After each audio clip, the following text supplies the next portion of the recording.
welcome. I have so many things to talk about. I'm just gonna get going. We'll see how this goes. Hopefully, I get through it all because it's all kind of related. It might take too long. So, to start, this is about 3 days ago, I guess. So, 3 days ago, I probably should have started making videos because I've been having this chain of thoughts, so let's just go through it. Definitely something to these chains of apparent eddy centers. So I just circled them at this point. I added one here. I'm like, I think there's one here, which I've seen other reason for as well. And then the Bonneville flood one. If we go physically, I was looking over here. Well,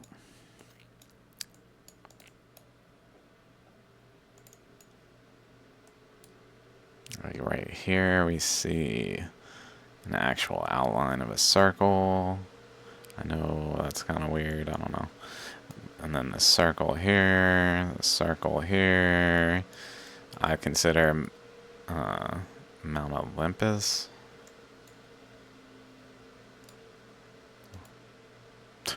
Olympia? Olympus. Olympic. Olympus. Hey man, maybe. Maybe. No, I'm just kidding. No, I'm just kidding. Okay. But that one is a node. Kind of reminiscent of over in India. This node, or Pakistan. Where there was an eddy going through here that left a node here, according to my interpretation, where it went through here, then went over this way, etc. But it had like a node type thing there. For some reason, it seems to happen almost like dependent on some wave type of energy that's more like this one's compacting and eroding around it, where this one's more like spreading out, and then this one is compacting again.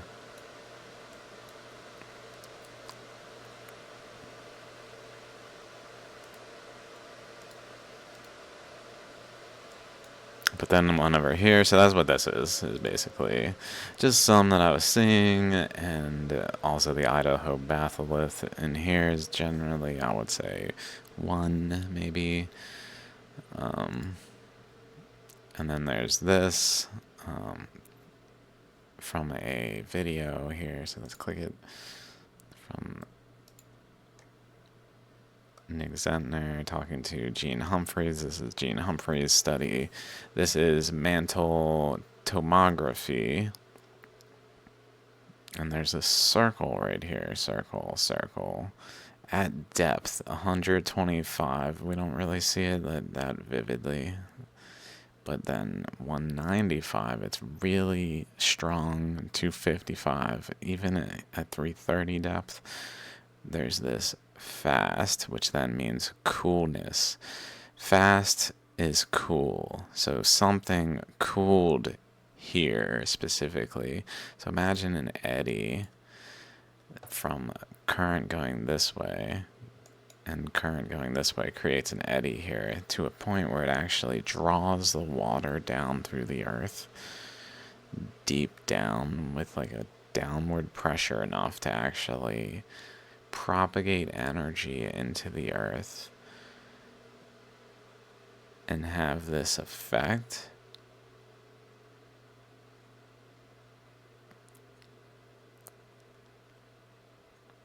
Because of the eddy that was there, like this.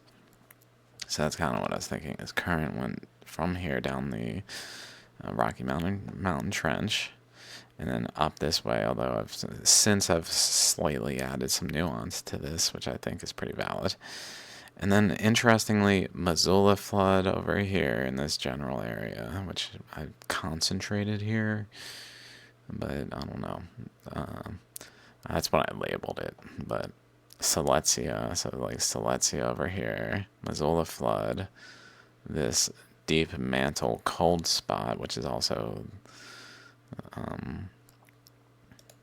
this thing, deep mantle cold spot, Idaho batholith, Yellowstone, Bighorn Mountain, which is the center of the magnetic anomaly feature that spans hundreds of miles in radius.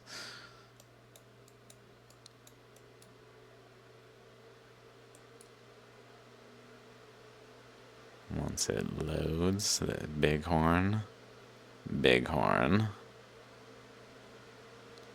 ring structure, hundreds of miles in radius.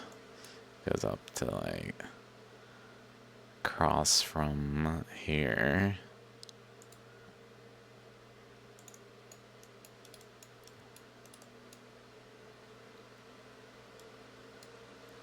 It's something like huge.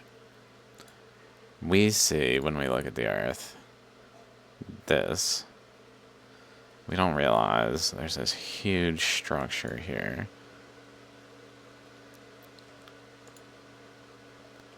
around it. So Bighorn is in this row, and then Black Hills, which is also in this row, which is where Devil's Tower is, that people think is a tree. And then Bonneville Flood, where that circle is, Colorado Plateau, where this circle is, and then that other one there too. So there's a bunch of what seem to be effectively eddy centers or pressure points, maybe, like that are trying to become eddy centers because that's where current's flowing, like Yellowstone. But it didn't really produce an eddy as much as like an inflow that went up and in. Created like an arrow shape boundary, like an arrow in and extended in here. So it wasn't really eddying here per se, but it's probably generally like current going through here this way is what like a cross, some relationship over here to go across that's interacting with current going down here and current going up here. That's then pushing the boundary of maybe the triple junction. May actually be the so-called triple junction. Is it Yellowstone hotspot triple junction? Is there a relationship to a triple junction?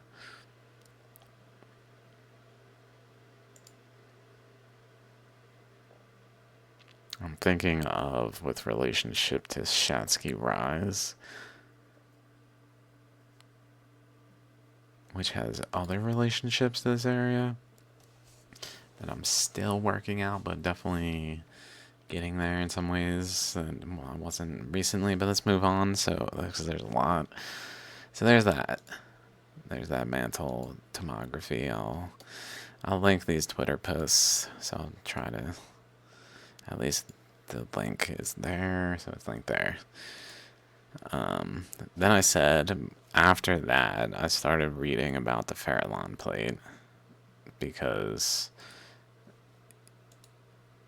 Nick Zentner generally has on Baja BC proponents, people who are proposing that there is actually this translation of material, I think that's the right term, from Baja California to British Columbia, and then that is in opposition, like a counter argument is the flat slab subduction, because these are two different models for how the Rocky Mountains form essentially, and at least in some like relationship of a bigger picture.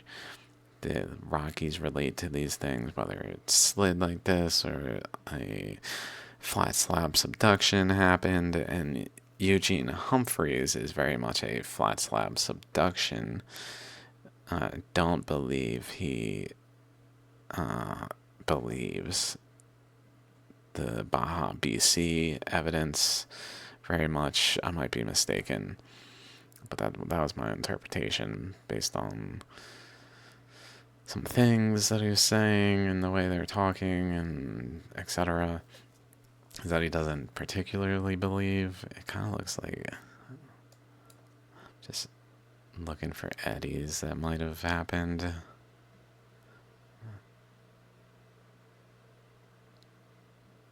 But what was that saying? What was that saying? Yeah, it led me, that's right, to look into the Farallon plate more because he was talking about flat slab subduction, which more so brings up the topic of the Farallon plate. And that's when I was started like being like, wait a minute. Essentially what they were saying is when I was reading, I don't say it here, when I was reading about the Farallon plate, there was something about like subduction under Sierra Nevada or something. Like Farallon plate subduction, Sierra Nevada, maybe? I don't know.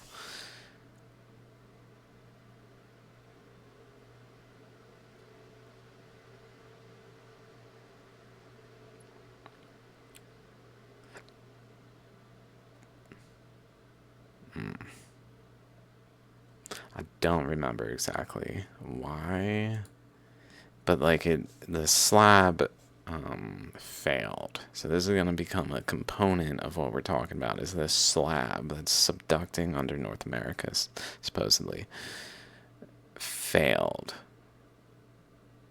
and that led to a like opening. So imagine that like there's an ocean, according to plate tectonics, this floor, ocean floor, is sliding under North America, and it physically rips, fails, and then the mantle upwells, leading to volcanics. So like there's some evidence that something happened that needs explained, that then leads to slab failure is called, relating to, I believe, possibly Chalice volcanics. I'm not completely sure. But I was looking for Orofino in this, which is where, if I go, Basal, Tig, like Orofino, maybe. Maybe we can see it here. Here we go. This thing, this bend. I was thinking, well, maybe in the western Idaho shear zone, there's this bend at Orofino, which is right here in this area.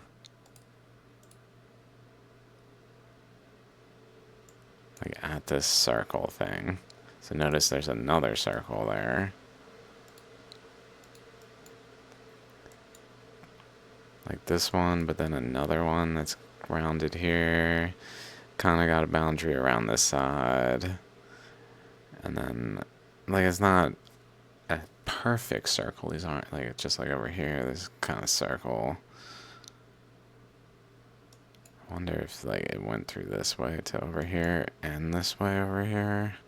Like, magmatic material went this way.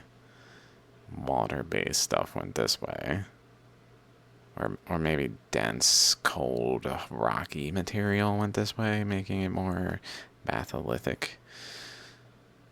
Like creating these things, and then water went this way with a hot magma leading to more of the volcanics on this side. And then they reconverged. Like it was a focal point here that moved over here. Some reason in the process, like the current that was flowing down this way was at some point focusing here, and it got shifted over here by this other current interacting with it in this current. So like they're actual, where all of them were colliding because they had nowhere else to go around them. Everything else was pushing currents to actually be colliding at a point that then led to like an eddy at that point as the triple junction, I guess, maybe, that then moved, though.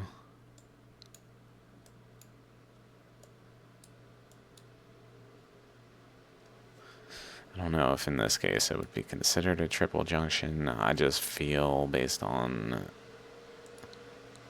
some things. So let's keep going. Maybe I can skip this one for now because that one's a little... Okay, these are just... Okay. So then I started doing this, and I was like, okay, let's say there's a current that's going down through Rocky Mountain Trench boundary all the way over to the boundary here, that it, essentially this boundary, and I specifically noticed like this stuff down here is where it really got interesting. So maybe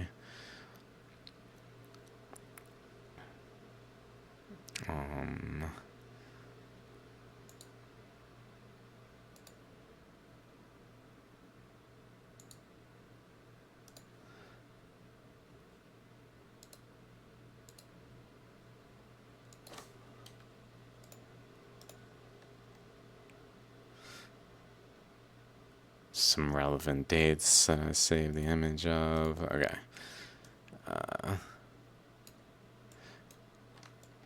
So we've got this current coming through here, through the Tintina Fall region, through the Rocky Mountain Trench region, and then across, where it seems like it was preferably like over further from the Hudson Bay eddy, because there's a big eddy here.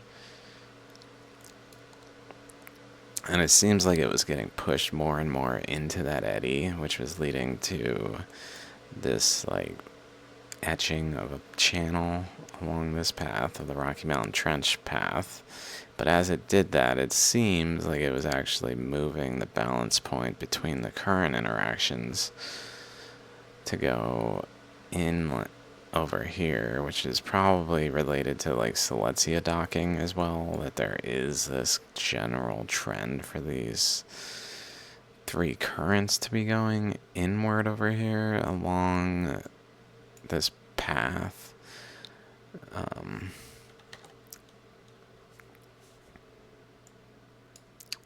So then I was looking down here and I was like, it kind of gives me the impression here, right through here, there's like this rib out this way and out this way, this roundedness thing. It kind of looks like there's a flow going through here that got past resistance and kind of filled this area. And then it continued on through resistance, like through this channel specifically, which really looks like a current that's getting through all of this resistance to then go over here, right to this point, and essentially go from there to what was once attached over here, and go down this path, basically. But some of it ran into resistance. Like, it didn't just go straight through, it also deflected off and over to the away from there, but that ran into other pressure, it seems, to a point where it actually went around here. Around. So then I'm like, huh. That's where that came from. Here is like, maybe it's going around like this, and if it kind of follows this path specifically as a sort of boundary of whether it's going one way or the other, because these currents are going literally down, up, down. Like, although this one's down and down. But, where it has like a nucleus of this eddy here that's visible in the magnetic anomaly map, like here, this ring that then has another ring type nucleus thing out here as it fans out in this bend, really like a compass or some kind of just very mathematical looking, and then straight off like this, very odd the way that is, and it's whole, like, it's clearly an eddy location. And my thought is it's an eddy where current's running into resistance and bending back, and then it's pushing the boundary out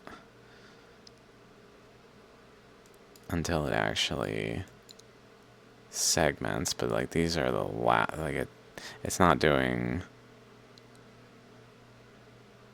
this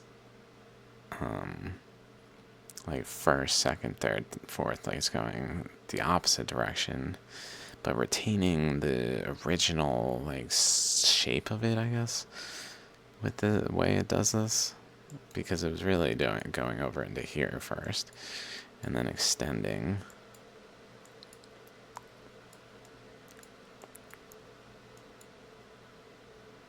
Or even over into here. Like this was basically the Ontong Java plateau. So if we go back here, so I'm just drawing this, and I'm like, that last image made me realize, like, yeah, like the Ontong Java plateau. Look at how I drew this, and then look at the Ontong Java plateau itself. It's got this little inlet thing here. It's kind of central thing. It's got a shape that's almost as if it was off the coastline of some other second half of an eddy. So there was like a full eddy that was happening over here. So now we've got like a connection to the Ontong Java plateau pretty good, which is pretty cool. Feel like it's a valid relationship, which also formed with Manihiki and Hikurangi plateaus. So that suggests that maybe New Zealand was up here. I'm not sure what modern science says. If it says New Zealand was up here and got shifted like down that way, that kind of makes sense in the whole process of it as like a backstop, because it really has a backstop thing here where like current was just, imagine a tire spinning here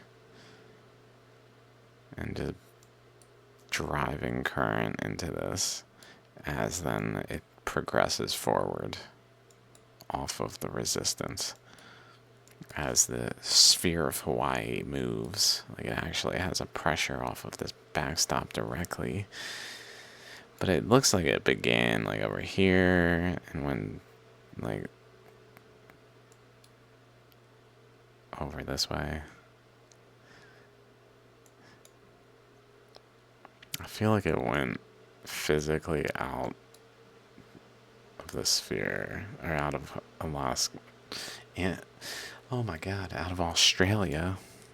Here, like I've been saying, I haven't really looked at this, that the sphere formed inside of the ammonite structure under Australia, that then ejected the sphere specifically though this way to over here to this structure, which then was this position and was the same position as over here before the earth expanded, and was the same position as pretty much like right where we were just looking at, where this jet stream is flowing off of North America.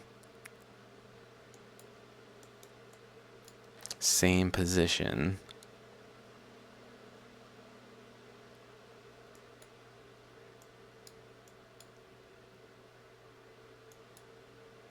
Right here is where Solomon Islands were, which was then connected like here.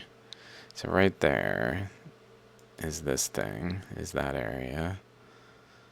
And then New Zealand was pretty much adjacent. And it looks like it moved in the, as the Hawaiian sphere moved out of here. It seems to have created like a channel structure. Don't know what to make of Zealandia in terms of the Hawaiian sphere. Like, did the sphere, maybe the sphere went from here to actually go over this way, and then across this way? where it's effectively going low, like this path, like going up here and across through here, down through here, and then physically underneath. Once it runs into resistance here, maybe over top even, that would be crazy.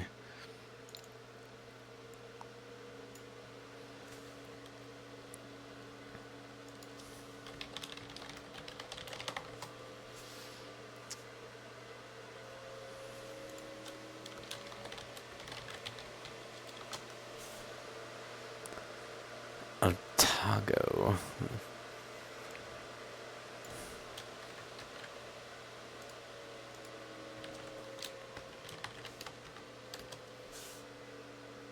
Down here.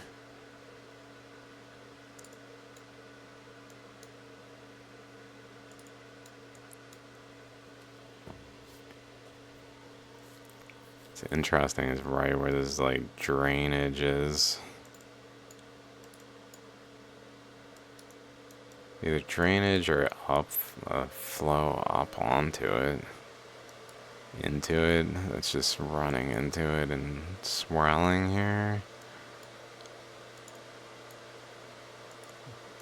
Just based on this, it kind of gives me an impression it was a current flowing into it initially, and then afterwards it created enough of a backflow to create the etching, even while the flow was going into it underneath, etching below to go down and out, like going downhill underneath the uphill current.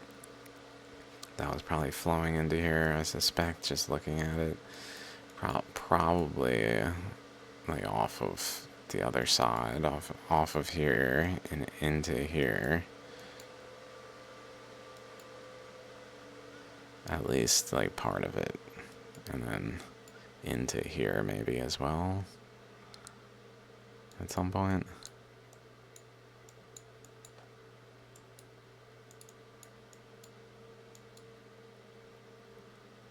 Until it actually went across here, maybe, because there's just like a actual channel here.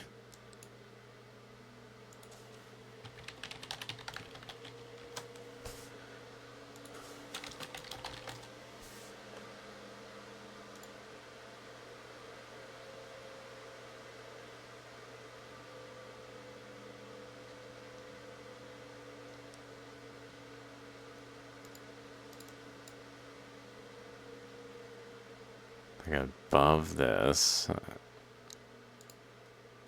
so like right across here, this area, channel across, that then exits here, probably another channel that it was going through this way, so it joined it. Or vice versa, it was going the other way. So hard to say. It's probably going the other way, because generally around Antarctica was going the other way. If they were both going, it would be very confusing. It's more likely if they were going opposite directions and interacting there. So there's that. And then I came across this.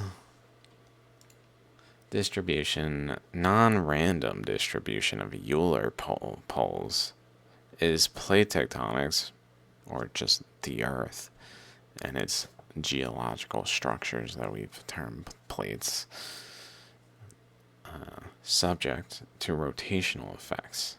The distribution of Euler poles, axis around which regions of Earth are moving on the Earth's surface from one reconstruction to another, which are not randomly distributed, but smeared out along a weakly developed girdle. Whoa. It's like, I was basically like, maybe there's some good maps of just Euler poles, places where rotation has happened. I've found many of them, such as, if we go to Eugene, Humphrey, rotation, Washington, I don't know, something.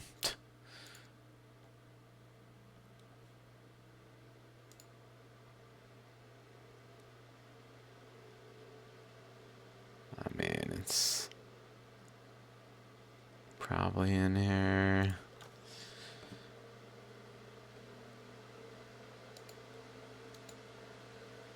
I don't want to look for it. In essence, rotation. Geology. Let's go. Geology. Rotation. Euler. Ball. Pacific Northwest. Maybe just to see if we can get more specific ones like this one.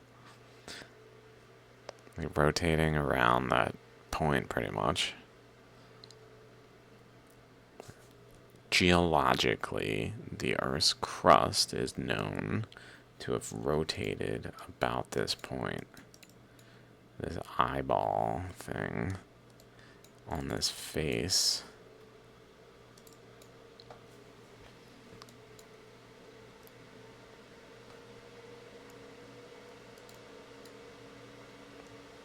Strange. So that's that. And then here's the image of the girdle that I found. Like, this one's 300 million. This one's, this one's 600 million.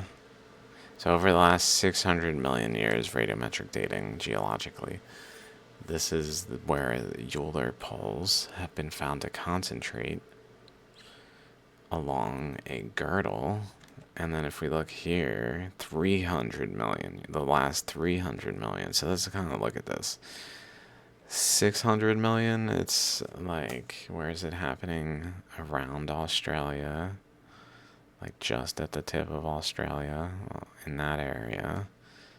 But like specifically, probably the ocean floor underneath Australia has a bunch of Euler poles there.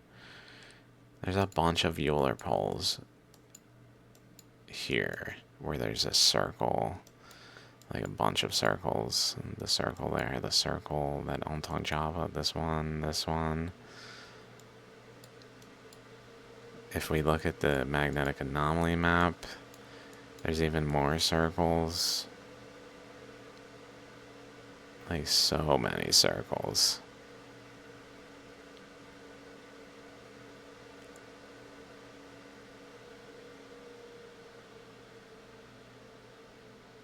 And this thing shows a cluster of them there. And then, like, imagine these are where the Earth is breaking apart. Like, the current is going to these locations along a belt, just like shallograms. Girdle, a belt, possibly equatorial, possibly pole to pole, because shallograms do both of those things. This, I would think, is pole to pole, actually, in this moment of time, where it's 600 million years. But then this one is more seemingly shifting to an equatorial current, maybe,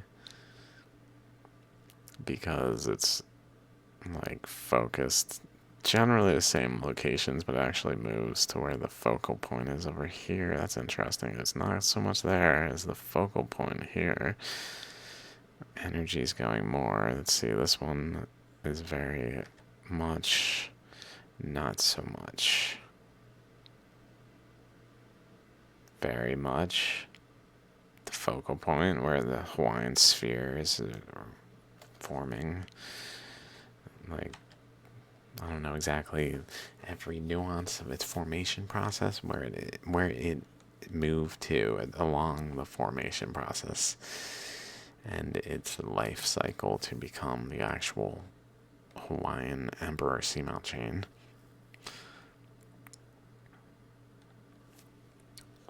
Over here, off the right there, though, that's interesting. That's interesting there. If we, there's this weird thing in the like, what? I've mapped these before and shown how they relate to the Ricard structure. Silence, of course. But right around, they're right around. It's almost like two gears with a current flow between them, right on both sides. That's not a coincidence. There's another one there, and this is something that happens all the time. I feel like we just saw this recently. In fact, if we go over here,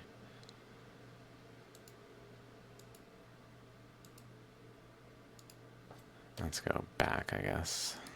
If we go here, notice we've got this current coming through, generally through this width. So there's another current going up this way, occupying this space. Some of this fuchsia current is getting in there, but mostly it's going this way along this boundary in this area across here. But then it's running into a back-flowing current going the other way, holding this area. So it's more so going over here to a point where it funnels through here. And what do we have down here but a gear rotating? That's sending some of the current back, but it's rotating. And over here, rotating, where it's coming off of the boundary over here, going around this way, and some of it's going back. So it's rotating counterclockwise, clockwise, current flow going through in the direction of flow of both of these eddies. That's probably more prevalent than I'm realizing. Like, there's probably an eddy here and another eddy more like than is apparent on the opposite side at a glance without realizing that such a thing is going on. It's probably related to like Lake Agassiz and the other lakes that are glacial lakes that are like counterparts in some way, in the way that there were actual bodies of water that were rotating to help this current through, because that's like how the universe functions. Like when the current flows keep growing, energy flows into this water, just kept getting higher and higher. It had to do something, so it just behaves like an ocean current. The Earth, no, literally like an ocean current, having like a current going through. Although, like, this one's going in the opposite direction, but this one is going in the same direction, same direction, same direction, same direction. So along this major current boundary is a bunch of eddies. Same thing was happening on Earth. Along this region where this was going on. And it was cutting the Earth apart. And this was happening where the Ontong Java was here, like this. Which then relates to that what's cutting it apart is really this trident thing. The angel with a trident coming out the top of it. Because here's Ontong Java Plateau here. So Ontong Java's here, and then there's this angel thing. Snow angel. Or ocean basalt angel. This basalt angel, I guess, might be the best way to call it. I don't know if it's basalt angel in the Pacific, who has a trident above it, because that's where these currents are coming in and interacting. So these are like boundaries, as well as over here. These might be related to like these ones, like the way they're going up. That's not like that everywhere. These structures are anomalous. And this here is where the Yucatan Peninsula region was. Over here. And then, so that thing on that side, and Ontong Java on this side. That thing on this side, Ontong Java on this side. Current flow going between. So this is like the region we're looking at where there's up, down, is actually that. This. The undercurrent, though, if we go to like.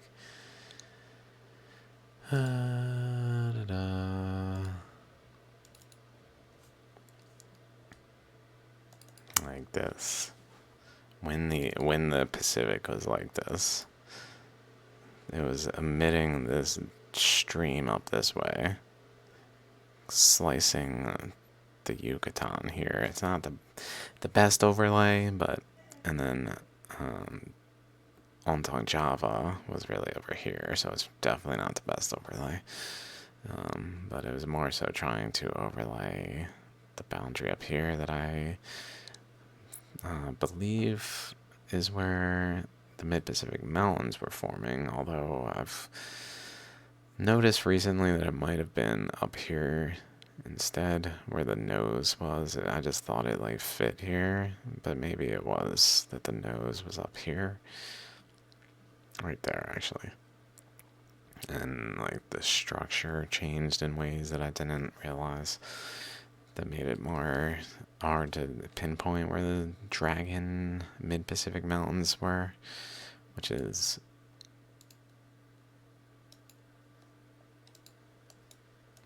this. So this was forming underneath North America, abutting its terrain underneath pretty much. And then the whole of the Western Pacific was sliding out from underneath North America with these materials on it and shaped by the actual contours underneath North America because it was forming there.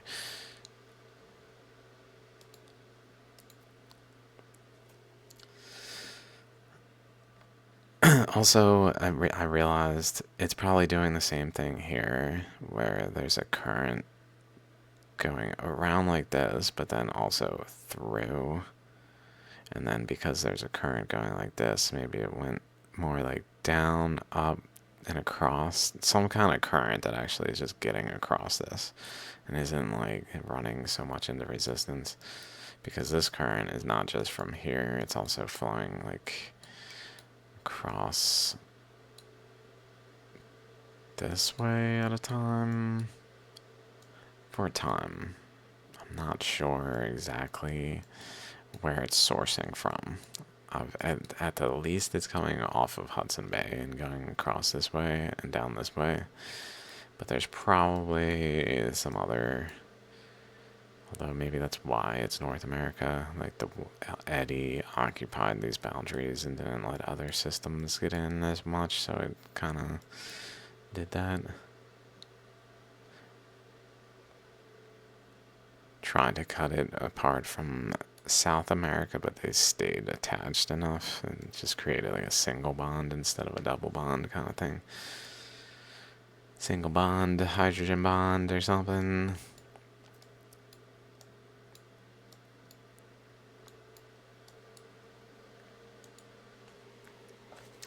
So that seems pretty relevant, though, that there was this vortex path that seems in the data. I don't know why the ocean floor is so pronounced with these Euler poles that they're able to map where they're even getting this from. I didn't look at this paper thoroughly, but I just saw the image and was like, whoa. Those are so positioned where I would basically expect them to be, although this is pretty anomalous.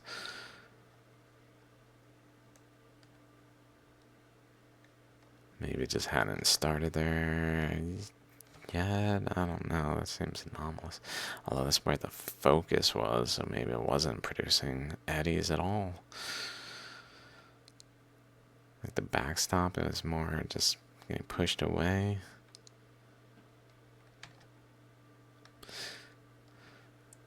Let's see what else we got. Then, let's see what Basil Tikoff, who, my favorite, sorry, other people are also great guests on Nick Zentner. He's also been on many times, so I mean, I've got he's kind of like the Randall Carlson of for a time, I'd listen to Randall all the time until I was like, they're not listening to me, and this is getting fucking irritating kind of thing. Just listen to these people that are not listening to me. I got shit to say too. This shit. Well, I'm gonna have to deal with that too. People. Hopefully, I just learned from it though, and can help people who have things to say be heard. That would be my desire, to create platforms or means for people to actually share ideas. Anyway, let's get playing, because there's some interesting things, mind you. You definitely need to see my other videos. I'm not going to acquaint you with all the details right now. There's too many details of how the Pacific formed, but see Large Igneous Province playlist, Hawaii playlist, Baja BC playlist, bunch of stuff going on. But generally, the Earth expanded, and it did so with the Hawaiian sphere, Hawaii forming as a sphere. In the Pacific region was like a major part of it, moving around and doing things, but then it got up to the North Pole by going this way. I know it sounds ridiculous. I know, that's why it's hard to fucking hear me, because it sounds ridiculous. And it's still like in the process of precision fine-tuning. But the sphere went up this way while Baja BC material was being accreted. It was going up that way too, possibly bringing Rangelia with it, possibly, and depositing it, pretty much, and then sliding back down this way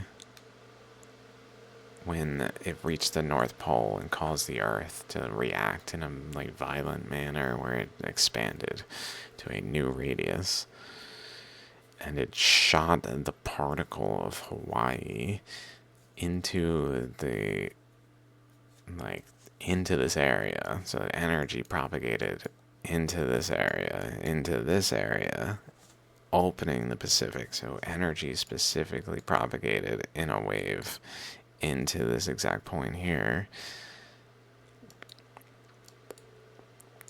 Over here, pushing this stuff, creating an actual cumulative wave here, and like a general pressure point here. Like a general pressure point, exact pressure point, overall wave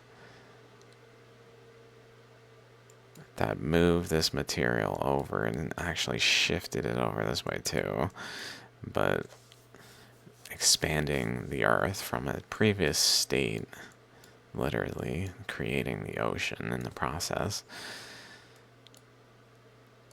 And it sent an energy over here. So like, let's see what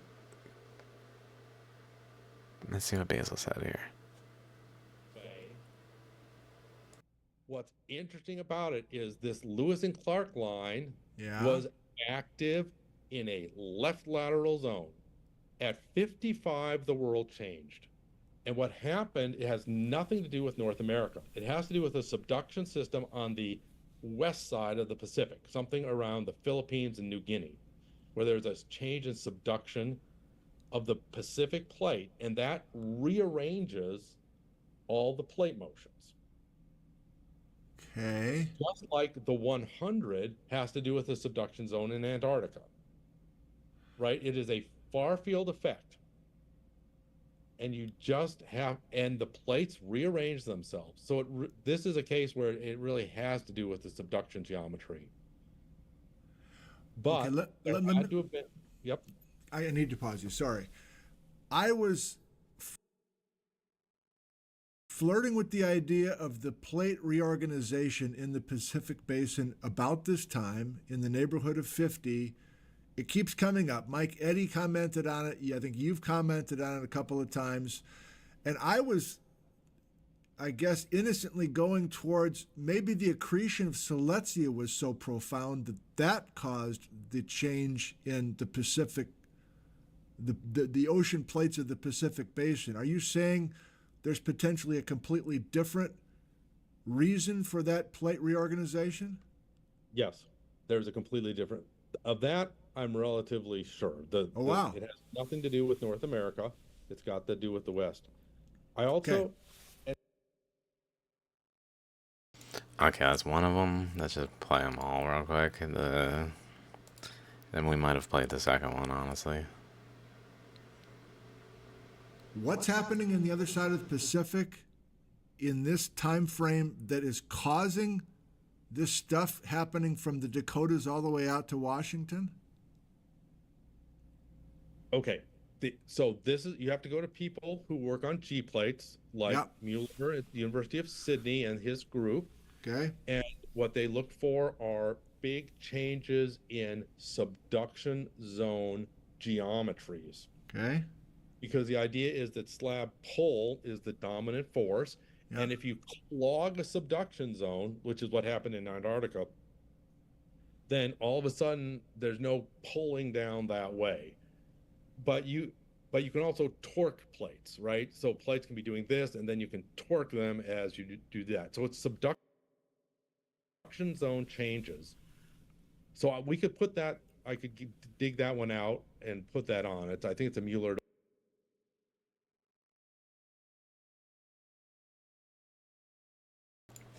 Okay, so real quick. There's me winning 4 cents.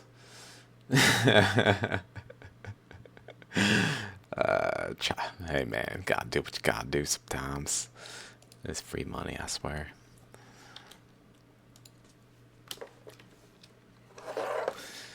What was I about to do though? I was gonna just draw something. Let's just get like a sheet to draw on.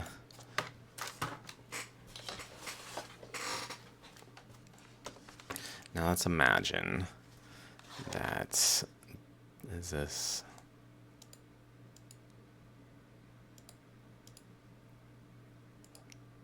Wait, whatever. There's some like continental landmass crust and some other landmass crust that are breaking apart, generally speaking. So let's go ahead and redraw that just to space them. Okay, so there's spacing apart and there's current flowing.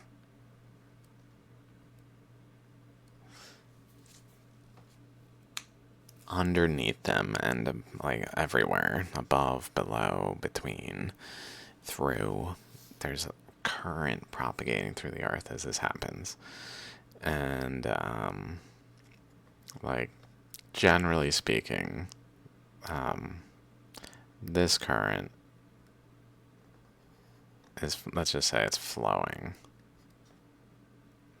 through like this and it continues. And then let's say it runs into resistance.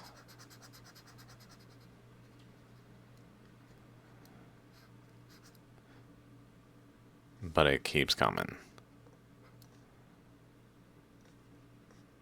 It's then going to push and elongate and rotate. Like, oh no, I'm running into resistance, rotate. Do the things that he just said and basically space the continents to cause the earth to expand.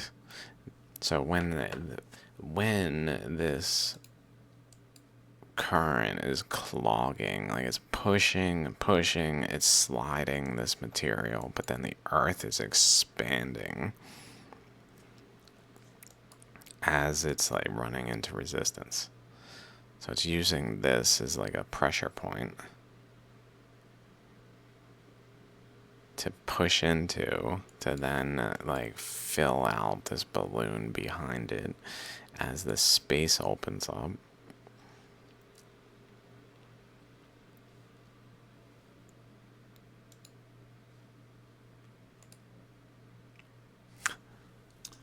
Two more and we're done.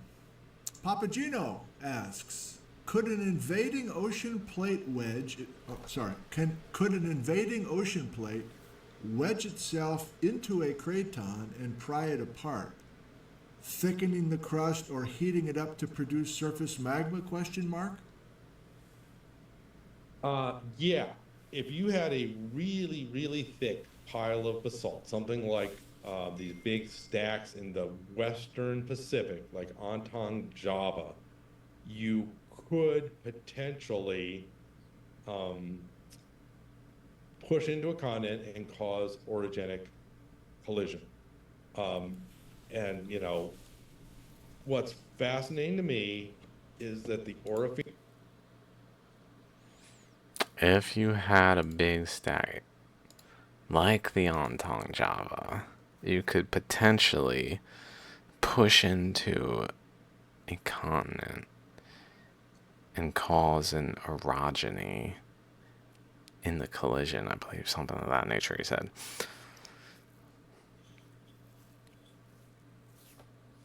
While discussing the orogenies of this area. Like, it's definitely related. It's not per se pushing into, although it's pushing in like that, like, actually was.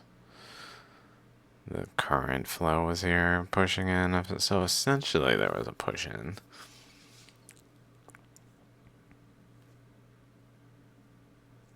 That flowed down here and applied pressure through here, and then pressure actually ran into resistance over here somewhat, so it was going up and in, but then it was ultimately running into more resistance here, so it kind of went out the sides, it seems, somewhat. Something of that nature, maybe, where current going the other way held this boundary here, and this was kind of like their balance point between them. And then the current going the other way squeezed through over here, while this current maybe exhausted out that way, and one of the ways out there before another current, or while another current was going the opposite direction, it seems. Essentially going, if we follow it just like this, just right through here, all that boundary, right along the boundary of this. So imagine a current going through, and then spiraling energy through, spiraling energy, but it's going through the center of these ones, whereas over here it looks like it went at the edge of it, but maybe it went through the center, but cross through, around, through so much to the point where it actually seems like it went around it, although it looks like there might be a nucleus there with a boundary around it, like here, something of that nature. So maybe there's like a nucleus there to a larger circle type thing going across this way. And if we follow this further, it really goes across to the center of this eddy. Like, there's something that strongly suggests that there's a current that specifically because of this angle, it, like, this relationship here matters. It goes this thing, this Black Hills, Bighorn, Yellowstone, Idaho batholith. I still don't know this thing's name. Whatever these mountains are. I know this is Blue Mountains, which Basil Tikoff said rotated, like about an axis, and he was talking about rotating about an axis, and he said, I think it's Blue Mountains, and I was like, is that these mountains? And I think he was saying these mountains, but this might also be part of Blue Mountains. I don't know. I don't know the area like that, but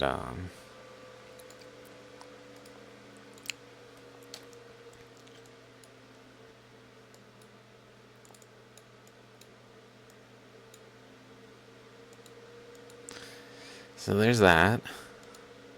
And then I was thinking, well, there's all this stuff going on over there at certain time frames, like you said, at 53. If I docs,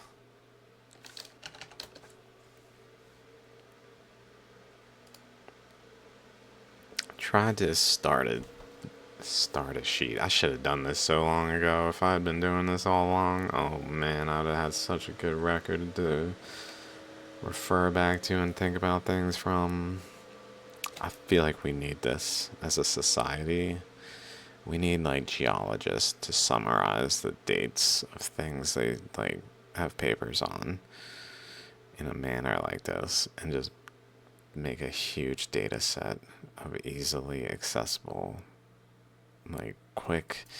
That's what was happening at this time kind of topics. Tamu Massif, 145, Shatsky Rise. So this is pretty early, 145, 130. Cretaceous normal supercron, 120 to 83, which I think is very related to this normal. I found it interesting. Normal subduction related magmatic arc from 125 to 100, and then the intermontane by left lateral slip, which means the thing across is moving left. So intermontane was moving southward from that time, apparently. I don't know what to make of this intermontane thing. It gives me the impression that stuff like current was flowing up this way and back this way, like there's, or along this way, and intermontane actually got deposited from a different angle, and it was sliding the other way by the pressure of it.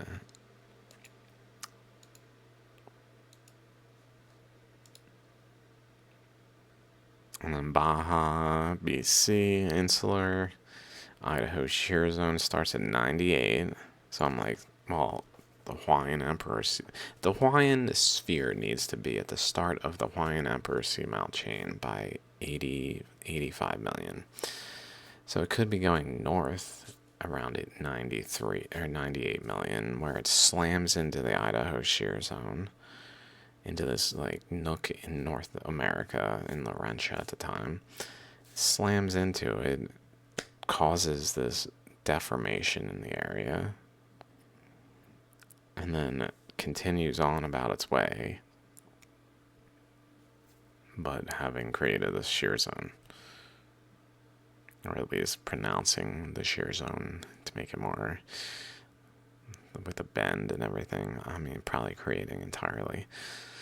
And then thrust formations from 100 to 75 million. So like North America had material just being thrust atop of it as the severe orogeny, which is over here. So over here, so if we go back to this,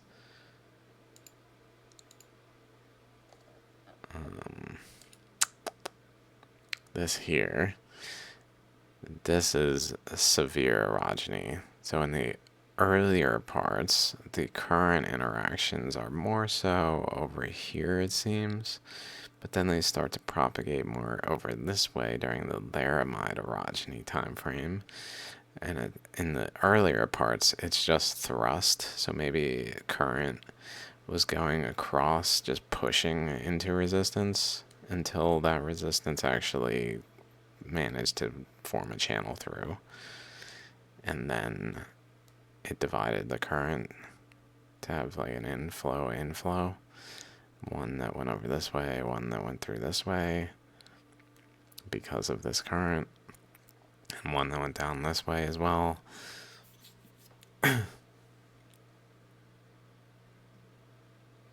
But then it moved the region of the upper current's influence over further to then lead to Laramide orogeny, where it is a crust uplift because essentially the current then at that point is getting underneath more so and physically pushing up underneath enough to uplift the crust by cutting through the trench and literally etching in water, cutting into the earth while this is all under pressure. So water's going channeling through the earth while the earth is being compressed back together to close the wound, pretty much. And it gets under enough that some of it just continues down here, leading to the aquifers over here, but then etching, literally, to then uplift, pushing upward underneath as well to uplift, while it's also below, above, but also below. So by being below, it's pushing upward and causing this uplift.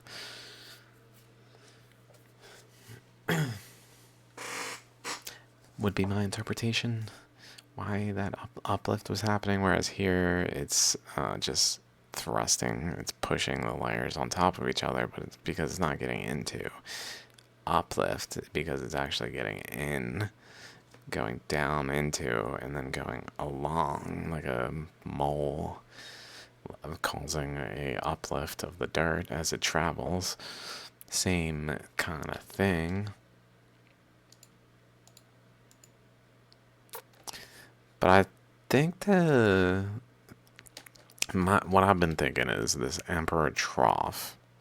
Remember earlier I said slab failure was a proposal for how this region of the Challis Volcanics in Idaho and Montana, in this area, the Challis Volcanics,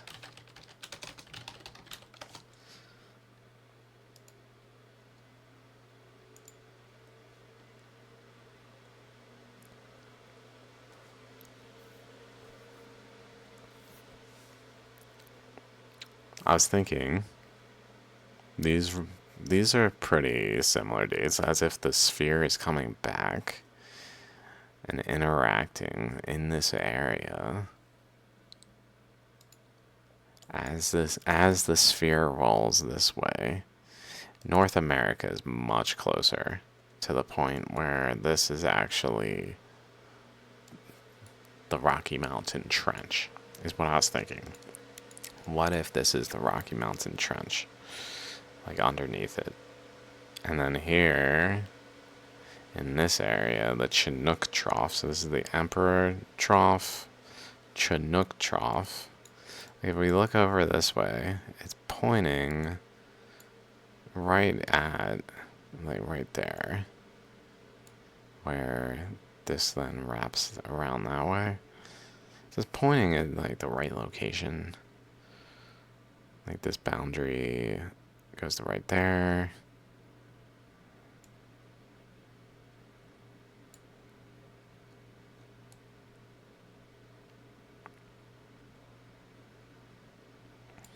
Almost as if a current flow was going along here, cut the slab, and then new flows filled in the space between. And then over time, that pressure built up to then lead to eruptions through as these volcanics. But it was ultimately forming just new crust to shove the severed crust away. Which leads to, and some other things I found, like, this is really... Okay, not this one. Just like, what? This one. I've never heard of this. Early tertiary rupture of the Pacific Plate.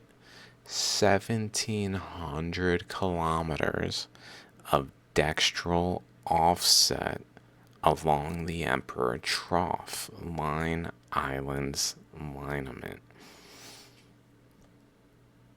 1,700 kilometers of dextral offsets. Dextral means to the right for an observer. So basically, if you're on this side, North America moved to the right, southward, 1,700 kilometers relative to this side, and vice versa. So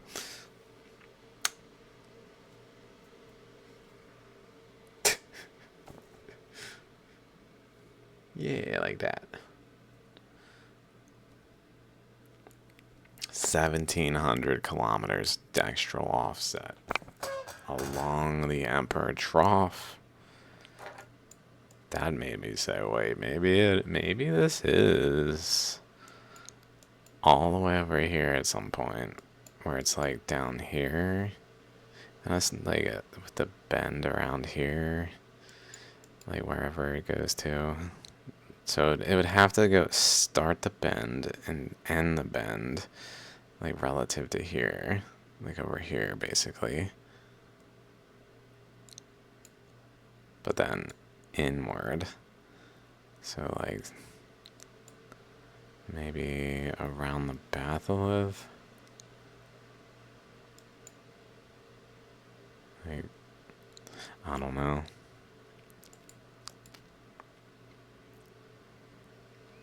But then from that, forming the space between and offsetting in a manner,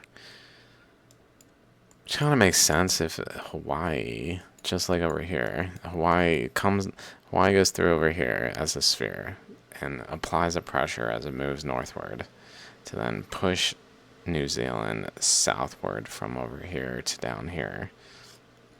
I believe it was over there. But push it southward. And then it makes it all the way north. And then what does it do?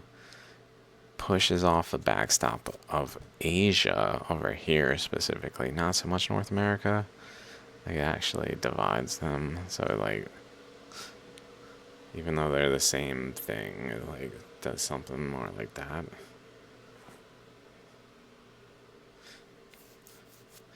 And pushes off, it moves this side northward, this side southward along this line, just directly forming exactly right by total coincidence right next to the Hawaiian Emperor Seamount chain.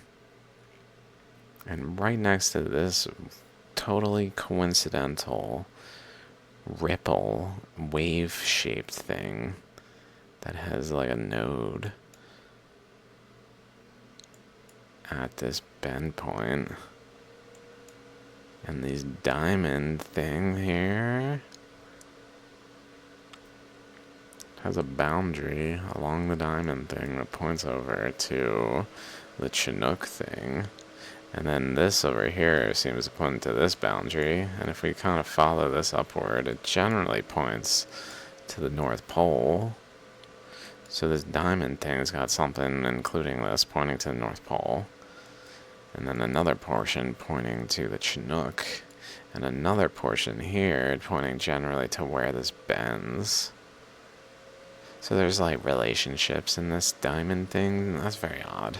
I really don't know what to make of that. I don't know if anyone's even like given it a name. I don't know if that has a name.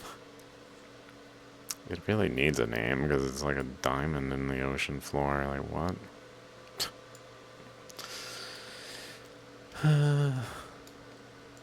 It's gotta have a name. But so here, like, let's say the Hawaiian sphere is moving along. Doot, doot, doot, doot, doot, doot. And then over here, this is an anomaly. Something that doesn't align. It sounds too early, like unexpectedly early when it formed. But let me stick to this paper real quick and just read this. Between 67, basically the KT boundary, and 40 million years ago, a northwest-southeast trending fracture system over 8,000 kilometers long split the Pacific plate and accumulated at least 1,700 kilometers of dextral offset between the east and west portions. Have you guys heard about this? When I go like this, ocean, sea, floor, map, something, Crustal age. Like, it really doesn't compute. When I look at it like this, I don't see any reason to say dextral offset slip must have happened there. But apparently there's an actual slippage between 40 and 67 million of 1,700 kilometers. Herein named the Emperor Fracture Zone consists of several segments, one along the present trace of the Emperor Trough and another along the Line Islands, joined by short spreading ridges. So let's just look at the Line Islands. So basically this whole thing here. It's interesting. Interesting. It's in line. That's incredible. The Line Islands are not in line with the Emperor Trough. They're more so in line with the wave here. Just continuing.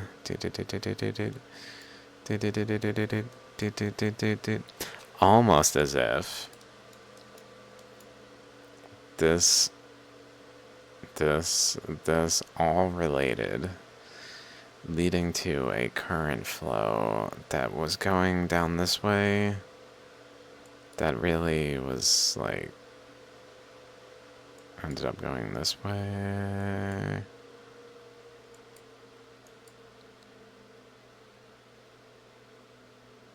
Like some balance point maybe was going this way, got shoved over there to there, and it cut it, but then went between the two to go this way, to then ultimately go somehow connecting them, because they really are not in line quite. I guess maybe.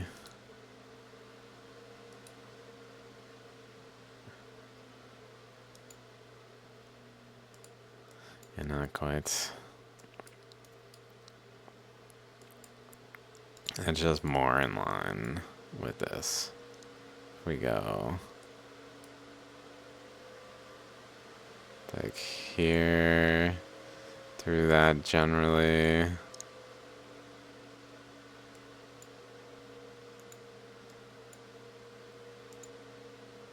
Maybe let's go to this corner, see if that's much more in line with that. Much more in line with that. It's also past this nook, which I've in the past related to Bighorn Mountain.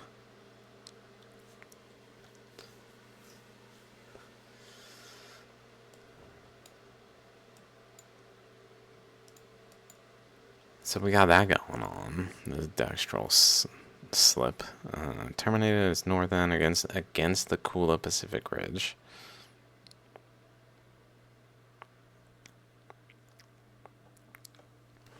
And then at its southern end in a ridge transform system called the Emperor Spreading System, which extended to the west north of Australia.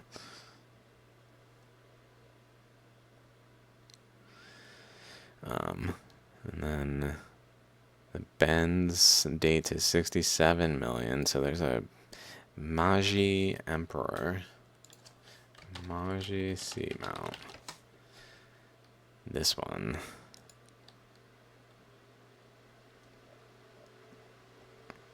Where is it? Just the whole.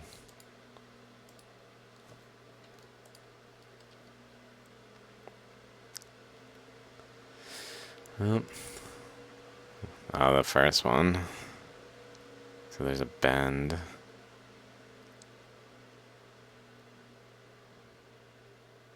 I guess they're referring to a bend up here. Like going this way and there, maybe? I don't know. 67 million there in that area. near the KT boundary, this splits. What a surprise.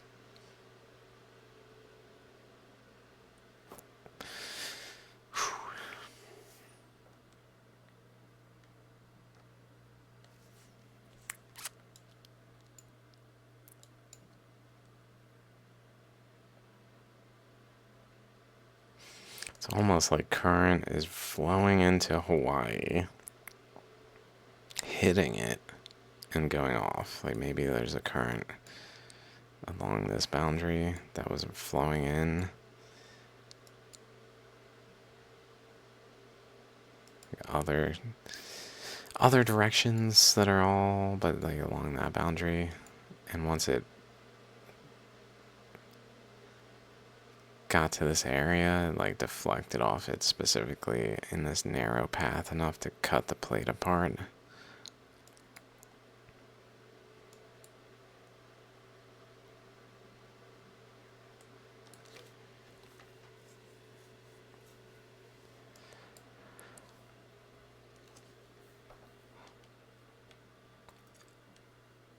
I don't know. Let's keep going. The present misalignment of the two sets of magnetic bites, I don't know, of the Pacific. The abrupt truncation of Eastern Pacific bathymetric alignments against the Emperor Trough and Line Islands. Truncation. Abrupt truncation. As if that trident structure is playing a role in it.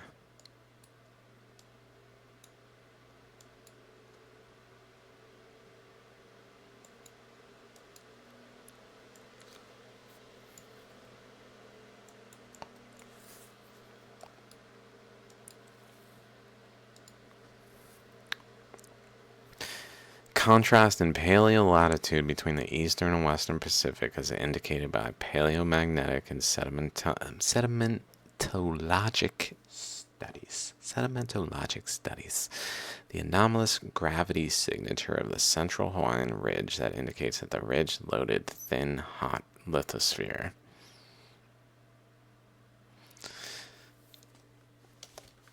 So those were just some details, but I found that all the more just like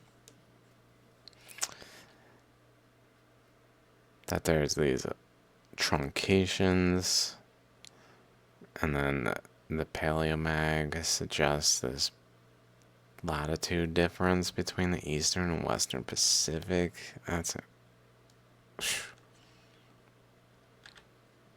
Sounds pretty big deal. Then I came across this because I was like, well, what is that thing called? The Emperor Trough? It's so hard to find some of these names. What is that called? Then I was like, how can I find that? Then I looked for this guy's work. I was like, maybe him.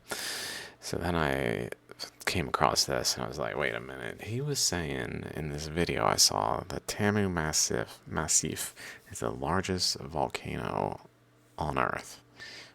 And this paper, from a couple years later, he has now concluded, apparently, I didn't realize, totally fine, I'm not like, oh, how tough, I'm just saying, like, now, they've come to the conclusion as of 2019, I believe this paper is, that Tamu Massif is not a shield volcano, but was emplaced by voluminous, focused ridge volcanism at the mid-ocean ridge at the spreading center. If the magma source of the Shatsky rise was a plume, it was closely connected to and controlled by seafloor spreading. By implication, even the largest oceanic plateau edifices can be formed by seafloor spreading. We suggest that the widely accepted analogy between continental flood basalts and oceanic plateaus requires reconsideration. So they're basically saying this stuff formed at a spreading ridge because of the spreading in some manner, whether it be because there was some structure adjacent to it that it was forming adjacent to or underneath that was ultimately like leading to it forming. Regardless, doing so in a spreading center location that then implies, based on the data of this study, that this Ontong Java also formed at the spreading center, and Hikurangi and Manihiki and Kerguelen and 90 Ridge or whatever that's called, etc. Pretty important. If that's true, it sounds legit. They're basically like, look, there's magnetic lines through this volcano that just should not be if it's a volcano. So this must be some product of spreading. How is it doing this? I don't know what their whole interpretation is, but so that's that. Let's read over here. I read that already. They describe that the linear magnetic anomalies should not be recorded in massive volcanic eruptions emanating from a plume head as theorized for Shatsky Rise. But some oceanic plateaus paradoxically contain such anomalies. They describe linear magnetic anomalies having been traced in Shatsky Rise and across Ori Massif, which was that pixel one. I believe this is Ori Massif here.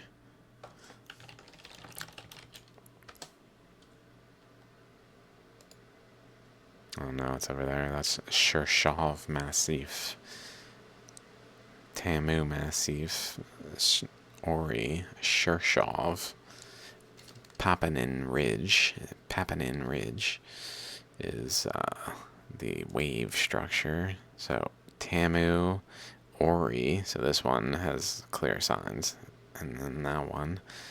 Papanin Ridge leading to Hess Rise. I don't know if this is still Papanin Ridge. I mean, it's clearly a freaking wave in the ocean floor. Like, dude, it's...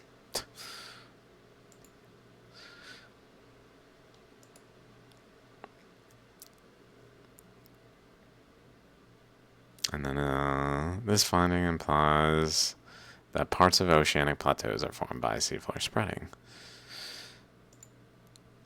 So that's just in here. That's where it was. So I was like, where am I reading this from if not that abstract? That was in here, so I just read that. Article link. And then figure 2. Here's the actual magnetic anomalies that they're basing it on and being like, these shouldn't be here, basically. Implications.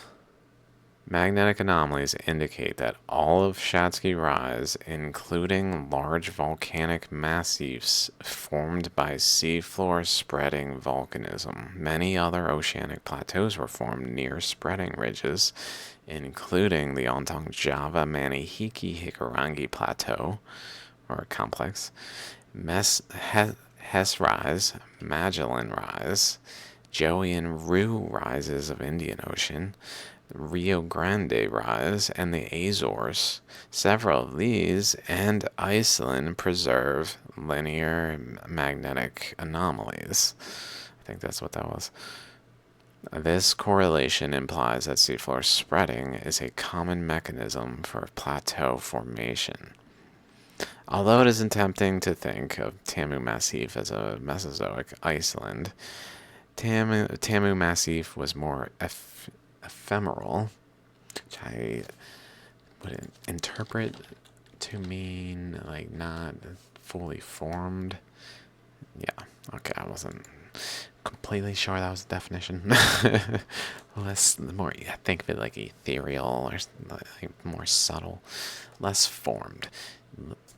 But it's interesting though that they're relating the two. They're like, Iceland is forming at a spreading ridge by just spreading, basically. Just by the spreading. Which makes me think of the AMOC losing its strength and changing its focal point into Iceland, leading to different pressures that are then leading to spreading in different ways, maybe. Possibly. I don't know if the seafloor is spreading, though. I mean, but maybe locally there's some effect still that's kind of propagating energy out in Iceland that really is very similar to this.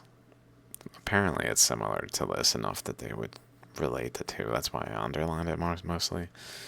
Okay, it is notable that the three large oceanic plateaus cored by ocean drilling, Kerguelen, Ontong Java, and Shatsky Rise, display significant differences in evolution. So one process may not be typical for all, so I think this is more like a safety, like just in case, like just understand if you aren't seeing it in that one, like that doesn't mean it's not here. We gotta be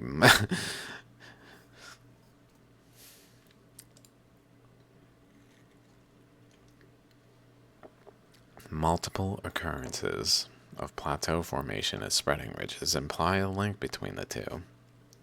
I was like, oh god, am I muted? If I was muted this whole time, I'd probably been pretty sad. It's been like 30 minutes. The path followed by the Shatsky Rise triple junction after reorganization was not consistent with plate kinematics, implying that a mechanism other than plate motions guided it.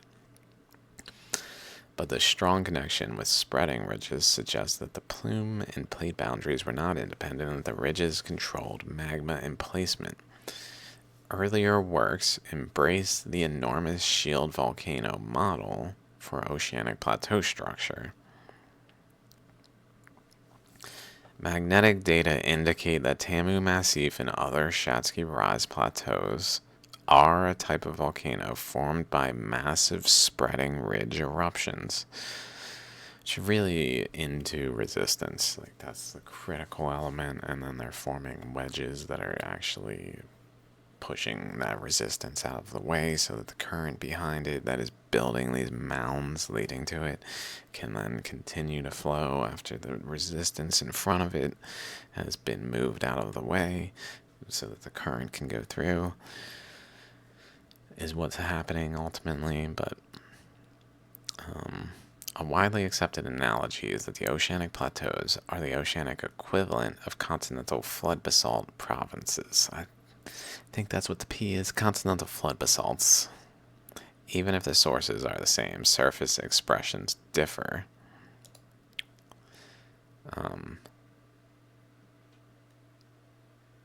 The analogy between oceanic plateaus and continental flood basalt provinces is not entirely apt. It seems likely that continental flood basalts erupt from multiple sources because the magma must penetrate thick, complex continental crust. In the oceans, however, magma flows to the plate boundary if nearby. So basically, there's not a layer of continental crust on top, so it's expected to be somewhat different in its manifestation. So even if it is essentially the same underlying thing of some spreading center under the crust that's happening, that then is leading to outflows from that point that's physically growing the platform larger and larger, that the stuff on top of it is on that platform, attached to that platform, really, to a point where it starts to spread.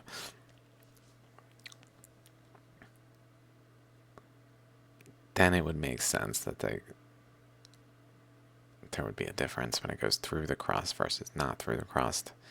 I don't know why I said then it would make sense, but then I came across this. This is a totally different subject in some ways. Mount Kailash, a geological study that I haven't really looked at. And maybe I should make another video on that one. I just read the abstract and was like, dude, I gotta look at this. 4849 Cocoa.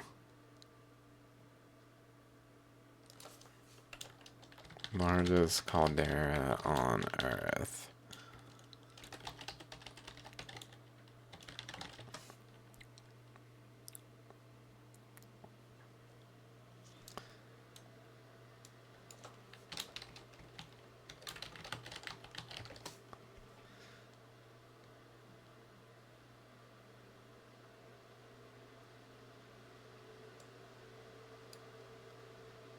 Notice that structure dates to as the sphere is getting to where, like, whoa, stuff's going on over here too. Stuff's going on here. Eruption over here. Like pressures. Building up of pressure that needs released. And then it actually releases pressure over here. And pressure into here as it deflects off of the bend point over here. Like it keeps going, but pushes pressure into here. And this little bit, like just moving there to there, maybe. Like there, when the sphere is like there, it's putting pressure into here. But when it moves down to here, it's putting pressure into here. And then it actually deflects off of this pressure and goes this way off of these pressures as it rolls down this way, where then it gets to like the region of like around Solomon Islands area, where then it bends again and goes out this way, where it passes the initial this and comes to a stop. After having broken into all these pieces along the way,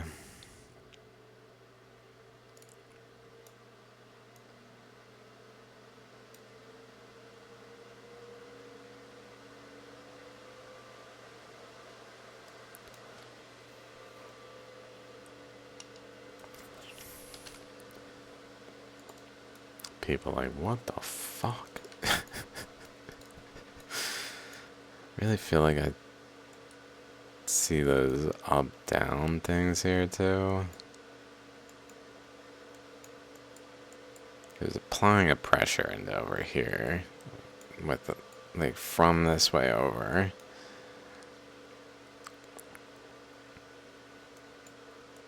Moving this chunk from here, because this was forming here, this was forming here, like they were all closer. And over at this point it was like in there, but relative to this point of like, if this is the point where Hawaii was, this was over there, this was over there, this was up there, everything was together over there, and then it did this explosive thing.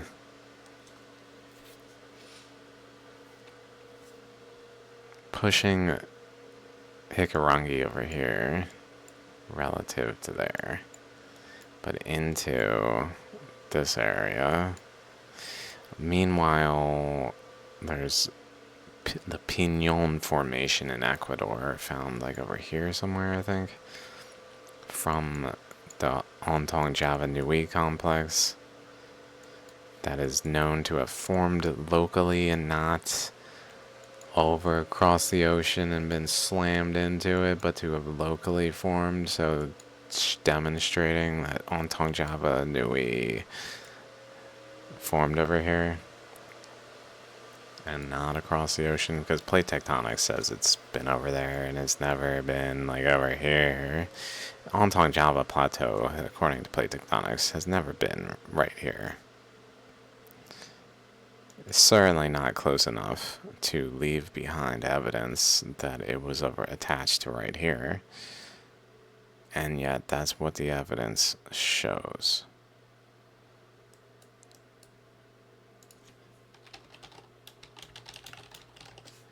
It's called the Pinon Formation in Ecuador geology.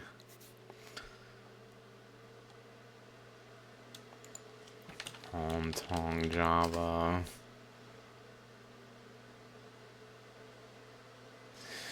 Somewhere, it might be this paper. Reynold, that sounds familiar.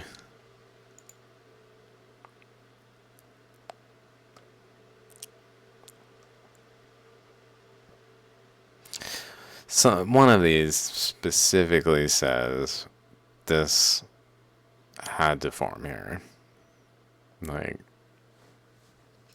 however, whatever's going on with its relationship to Ontong Java Plateau, it had to have been here. So, like, it, even though are geochemically similar to,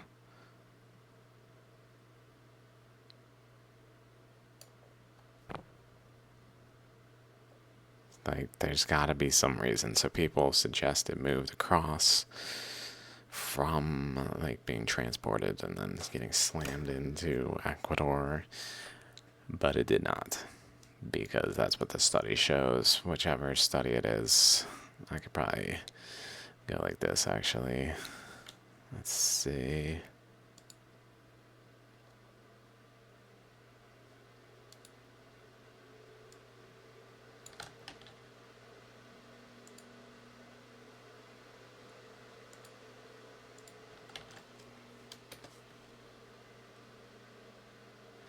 Bada bing. The presence of Precambrian island arc products indicates that the Piñon Formation has constituted the upper plate of an intraoceanic subduction system, and it has not been transported passively by the oceanic plate during the whole 123 to 80 million year time span. Therefore, the hotspot responsible for the generation of the Piñon Formation may have been located closer to the Ecuadorian margin.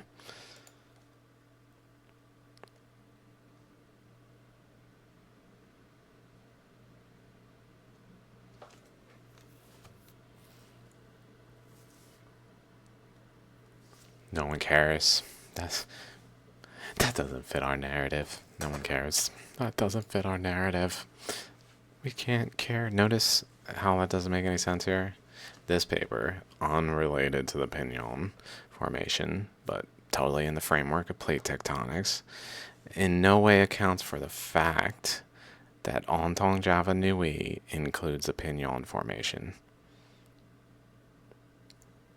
It's over there, dudes. See it all the way over. See this NE? See how it's moving? See, look at it. Oh. Actually, this one's accounting for it, I think. Is this one accounting for it? Maybe this one was accounting for it. Maybe I actually found one that accounted for it. I didn't think they accounted for it. NE. I'm not sure what NE is. Let's see.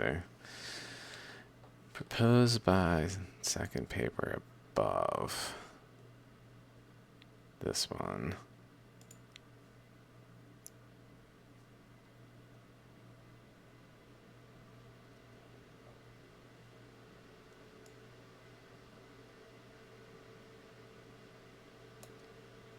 NE Manihiki Plateau, Northeast Fragment. Okay, maybe Piñon. Okay, they definitely aren't accounting for it in this one. Okay, this one's accounting for it, pardon me. Then no way this one's fucking accounting for it, dude. Come on, bro. Come on, bro. Come on, bro. Don't say shit like that when it's at least they're accounting for it. I mean, trying. They're not accounting for it. That explicitly, they said, indicates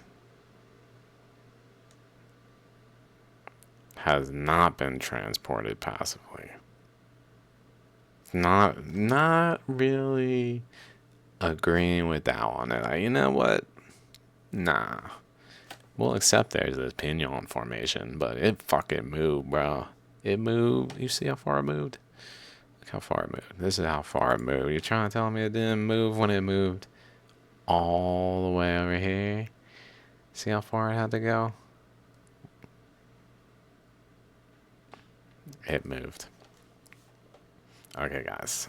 I don't know if I made much progress in terms of like including anything, but I think I made a pretty good progress in terms of like relating things that are generally not necessarily considered related. Maybe I underrate how awesome the progress of just like this is. It's truly profound.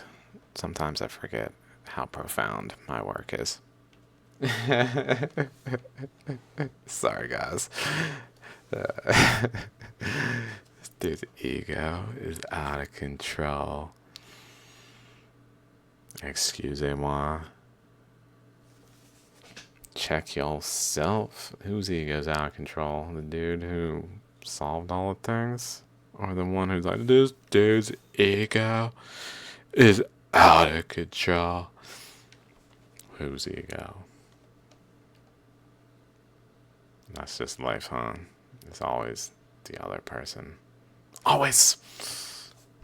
Peace out.